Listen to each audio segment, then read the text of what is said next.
Bismillahirrahmanirrahim. Assalamualaikum warahmatullahi wabarakatuh.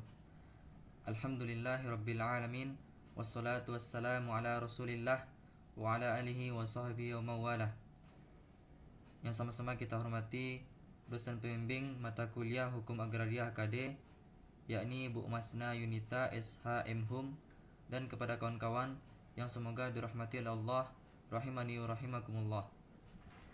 Baiklah, saya Farid Nurul Hadi dari kelompok 2 akan menjelaskan materi pada silabus bab yang kedua, yaitu tentang sejarah dan perkembangan hukum agraria. Kita mulai pada pembahasan yang pertama tentang hukum tanah sebelum berlakunya Undang-Undang Pokok Agraria. Hukum agraria yang berlaku sebelum lahirnya Undang-Undang Pokok Agraria adalah menggunakan hukum barat, yaitu Agraris Wet. Agraris Wet adalah undang-undang atau peraturan tentang pertanahan yang dibuat oleh Belanda pada tahun 1870. Undang-undang ini terbentuk karena adanya desakan dari para pengusaha besar swasta yang menanamkan modalnya di Hindia Belanda. Mereka mendesak karena diberlakukannya peraturan tanam paksa. Sehingga kecil kemungkinan bagi para pengusaha tersebut untuk memperoleh tanah perkebunan dalam jumlah yang besar. Di samping itu, para pengusaha tersebut memiliki kelebihan modal sehingga memerlukan bidang usaha yang baru untuk menginvestasikannya. Adapun isi dari Undang-Undang Agraris Wet 1870 adalah: yang pertama, Gubernur Jenderal tidak boleh menjual tanah. Kemudian yang kedua, dalam larangan di atas tidak termasuk tanah-tanah yang tidak luas, yang diperuntukkan bagi perluasan kota dan desa, serta pembangunan kegiatan-kegiatan usaha kerajinan. Yang ketiga, Gubernur Jenderal dapat menyewakan tanah menurut ketentuan-ketentuan yang ditetapkan ordonansi. Tidak termasuk yang boleh disewakan adalah tanah-tanah kepunyaan pribumi, tempat pengembalaan umum, atau atas dasar lain yang merupakan kepunyaan umum. Kemudian yang keempat, menurut ketentuan yang ditetapkan dengan ordonansi, diberikan tanah dengan hak irpach selama waktu tidak lebih dari 75 tahun. Kemudian yang kelima, Gubernur Jenderal menjaga agar jangan sampai terjadi pemberian tanah yang melanggar hak-hak rakyat pribumi. Kemudian yang keenam, Gubernur Jenderal tidak boleh mengambil tanah-tanah kepunyaan rakyat atas pembukaan hutan yang digunakan untuk keperluan sendiri. Demikian juga tanah-tanah yang sebagai tempat pengembalaan umum atau dasar lain kepunyaan desa, kecuali untuk kepentingan umum berdasarkan pasal 133 atau keperluan penanaman tanaman-tanaman yang diselenggarakan atas perintah penguasa menurut peraturan-peraturan yang bersangkutan, semuanya dengan pemberian ganti rugi yang layak. Kemudian yang ketujuh, tanah-tanah yang dipunyai oleh orang-orang pribumi dengan hak milik pribadi atau turun-temurun atau hak milik adat atas permintaan pemiliknya yang sah dapat diberikan kepadanya dengan hak eigendom, dengan pembatasan-pembatasan yang diperlukan sebagai yang ditetapkan dengan ordinasi dan dicantumkan dalam eigendomnya, yaitu yang mengenai kewajibannya terhadap negara dan desa yang bersangkutan. Demikian juga mengenai kewenangannya untuk menjualnya kepada non-pribumi. Kemudian terakhir, yang kedelapan, persewaan atau diserah pakai tanah oleh orang-orang pribumi kepada non-pribumi dilakukan menurut ketentuan yang diatur dengan ordonansi. Kemudian hukum yang kedua adalah Agraris Besluit. Pada aturan atau hukum Agraris Besluit ini muncul yang namanya Azas Domain Verklaring.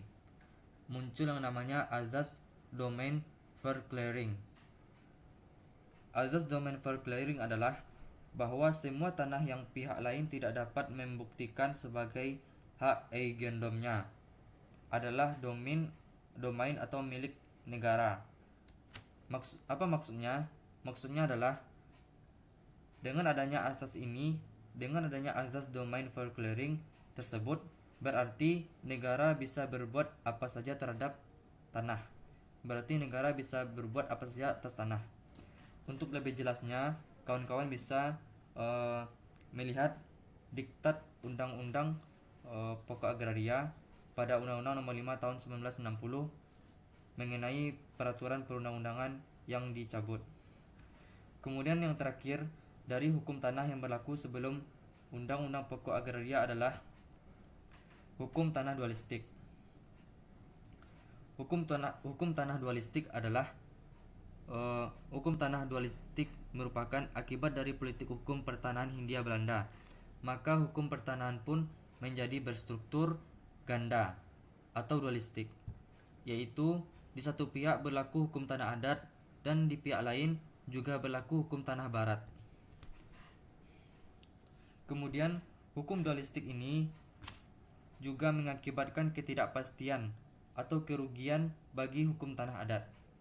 Karena pada tanah barat itu tanahnya didaftarkan, sedangkan untuk tanah adat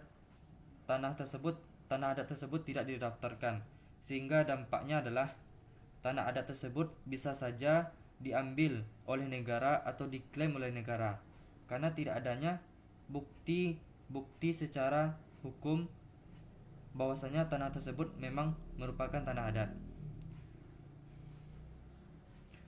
Mungkin itu saja yang dapat saya sampaikan untuk materi yang pertama. Untuk selanjutnya mari kita dengarkan penjelasan materi yang kedua dan ketiga. Untuk itu saya ucapkan terima kasih atas perhatiannya. Baik, Assalamualaikum warahmatullahi wabarakatuh. Baik, saya akan mencoba menambah penjelasan dari saudara saya tadi tentang poin yang kedua, yaitu hukum tanah dualistik dan pluralistik. Sebagaimana halnya dalam hukum perdata yang bersumber pada KUH Perdata, hukum agraria lama mempunyai sifat dualistis sebagai akibat politik hukum dari pemerintah kolonial Belanda dahulu. Dualisme dalam hukum agraria artinya, di samping berlakunya hukum agraria adat yang bersumber pada hukum adat saat itu, juga berlakunya hukum agraria barat yang bersumber pada hukum perdata barat. Kalau kita lihat, hukum agraria adat itu sifatnya tidak tertulis, jiwanya gotong royong dan kekeluargaan sesuai dengan sifat hukum adat. Meskipun agraria adat tersebut pokok-pokok dan asasnya sama, tetapi menunjukkan juga adanya perbedaan berdasarkan daerah atau masyarakat tempat berlakunya hukum agraria adat itu. Oleh sebab itu, nampak bahwa hukum agraria adat itu isinya beraneka ragam sehingga ia disebut pluralistis. Kemudian kalau kita lihat hukum agraria barat, yaitu diatur dalam KUH Perdata. Sifatnya harus tertulis.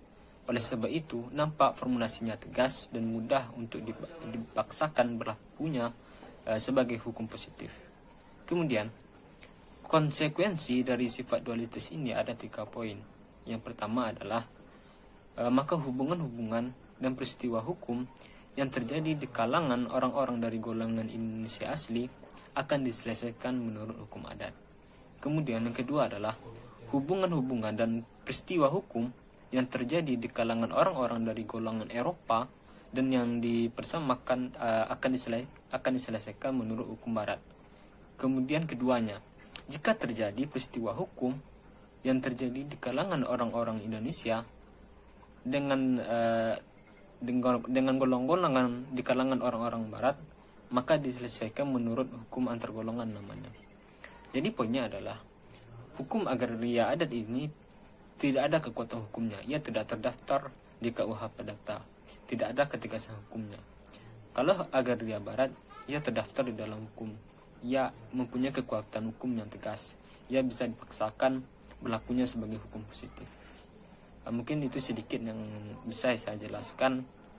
Terlebih kurang saya mohon maaf. Materi selanjutnya akan disambung oleh saudara saya. Sekian, billahi taufik. Assalamualaikum warahmatullahi wabarakatuh.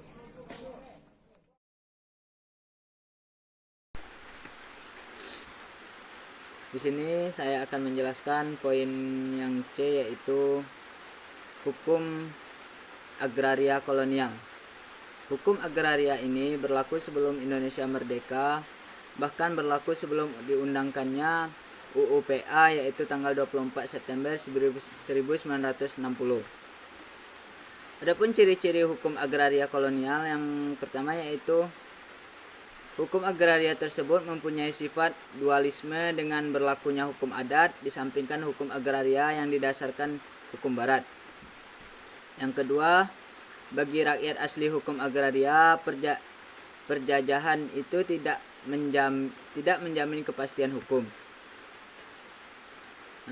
Beberapa ketentuan yang menunjukkan bahwa hukum agraria yang berlaku sebelum Indonesia merdeka disusun berdasarkan tujuan dan sendi-sendi pemerintah kolonial Belanda, yaitu yang pertama, pada masa terbentuknya VOC pada tahun 1602 sampai 1799. VOC didirikan sebagai badan perdagangan dengan maksud untuk menghindari persaingan antara perdagangan Belanda, mendapat monopoli di Asia Selatan, membeli murah dan menjual mahal hasil rempah-rempahan sehingga memperoleh keuntungan yang sebesar-besarnya. Kebijakan politik yang sangat menindas rakyat Indonesia yang ditetapkan oleh VOC antara lain: yang pertama, pajak atas hasil tanah pertanian harus diserahkan kepada penguasa kolonial. Petani harus menyerahkan sebagian dari hasil pertaniannya kepada company tanpa dibayar sepeser pun. Yang kedua, suatu bentuk ketentuan yang diputuskan company dengan para raja tentang kewajiban menyerahkan hasil panen dengan pembayarannya yang harganya juga sudah ditetapkan sepihak. Yang ketiga, kebijakan ini dikenal dengan kerja rodi yang dibebankan kepada rakyat Indonesia yang tidak mempunyai pekerjaan. Yang kedua, yaitu pada masa pemerintahan Gubernur Herman William Douglas pada 1800 sampai 1811. Kebijaksanaan yang ditetapkan oleh Gubernur Herman William Douglas adalah menjual tanah-tanah rakyat Indonesia kepada orang-orang Cina maupun bangsa Belanda sendiri. Tanah-tanah yang dijual itu dikenal dengan sebutan tanah patikelir. Yang ketiga, yaitu pada masa pemerintahan Gubernur Thomas Stamford Raffles pada tahun 1018 sampai 1816. Kebijakan yang ditetapkan oleh Gubernur Thomas Stamford Raffles adalah pajak tanah. Kekuasaan tanah yang pertama, yaitu kekuasaan tanah telah berpindah dari tanah milik raja yaitu daerah Jawa kepada pemerintah Inggris.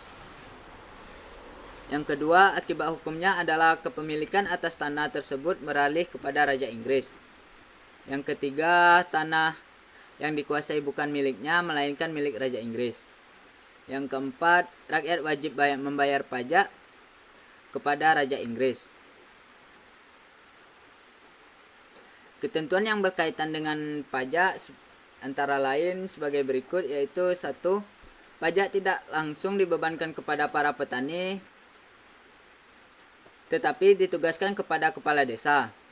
Para kepala desa diberi kekuasaan untuk menetapkan jumlah sewa yang wajib dibayar oleh setiap petani. Yang kedua, yaitu kepala desa diberi kekuasaan penuh untuk mengadakan perubahan dan pemilikan tanah oleh para petani. Yang ketiga, praktek pajak menjungkir balikkan hukum rakyat mengatur kepemilikan tanah rakyat sebagai akibat besarnya kekuasaan kepala desa. Besar pajak yang ditentukan sebagai berikut. Yang pertama, yaitu pajak sawah 1/2 atau 2/5 atau 1/3 dari hasil panen. Yang kedua, yaitu bagi tanah yang kering dari 1/4 sampai 1/2 dari hasil panen. Adapun yang keempat, pada masa pemerintahan Gubernur Johannes van den Bosch pada tahun 1830, Gubernur Johannes van den Bosch menetapkan kebijakan pertahanan yang dikenal dengan sistem tanam paksa atau Sulturstelsel. Yang pertama yaitu para petani dipaksa menanam satu jenis tanaman tertentu yang langsung maupun tidak langsung dibutuhkan oleh pasar internasional. Yang kedua, hasil pertanian diserahkan kepada pemerintah kolonial. Yang ketiga, rakyat tidak mempunyai tanah pertanian wajib menyerahkan tenaganya yaitu 1/5 bagi masa kejayaannya atau 66 hari untuk waktu 1 tahun. Yang kelima yaitu pada masa berlakunya agraris wet. Berlakunya agraris wet, politik monopoli atau politik kolonial konservatif dihapuskan dan digantikan dengan politik liberal, yaitu pemerintah tidak ikut mencampuri di bidang usaha. Pengusaha memberikan kesempatan dan kebebasan mengembangkan usaha dan modalnya di bidang pertanian di Indonesia. Agraris wet merupakan hasil rancangan dari wet atau undang-undang yang diajukan oleh Menteri Jajahan Dewell. Agraris wet diundangkan dalam STB 1870 nomor 55 sebagai tambahan ayat-ayat baru pada pasal 66 Regering Reglement atau RR STB 1854 nomor 2. RR terdiri dari atas 3 ayat dengan tambahan 5 ayat baru, yaitu ayat 4 dengan ayat 8 oleh agraris wet, maka pasal 62 RR terdiri dari atas 8 ayat. Yang ke-6 yaitu pada masa berlakunya agraris bisluit. Yang pertama yaitu salah satu ketentuan pelaksanaan agraris wet adalah agraris bisluit yang dimuat dalam STB 1870 nomor 118. Pasal 1 agraris bisluit memuat sesuatu pernyataan yang dikenal dengan domain verklaring atau pernyataan kepemilikan, yang pada garis besarnya berisi asas bahwa semua tanah yang pihak lain tidak dapat membuktikan sebagai hak agendomnya adalah domain milik negara.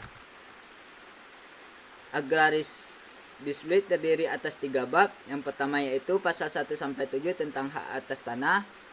Yang kedua yaitu pasal 88B tentang pelepasan hak. Yang ketiga yaitu pasal 19 sampai 20 tentang peraturan campuran.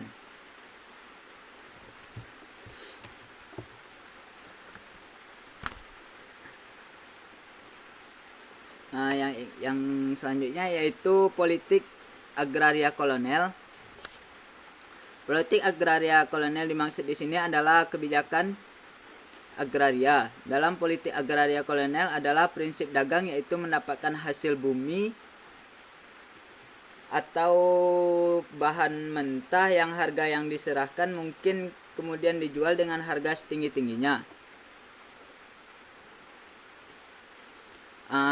Dalam politik agraria kolonial ini ada 2 tujuan politik agraria kolonial yang dijelmakan dalam agraris wet, yaitu yang pertama tujuan primer.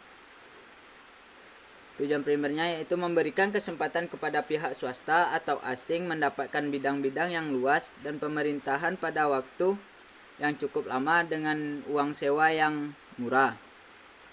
Yang kedua yaitu tujuan sekunder. Tujuan sekunder melindungi hak penduduk bumi putra atas tanahnya. Yang pertama yaitu memberikan tanah dengan cara apapun, tidak boleh mendesak atau bumi putra.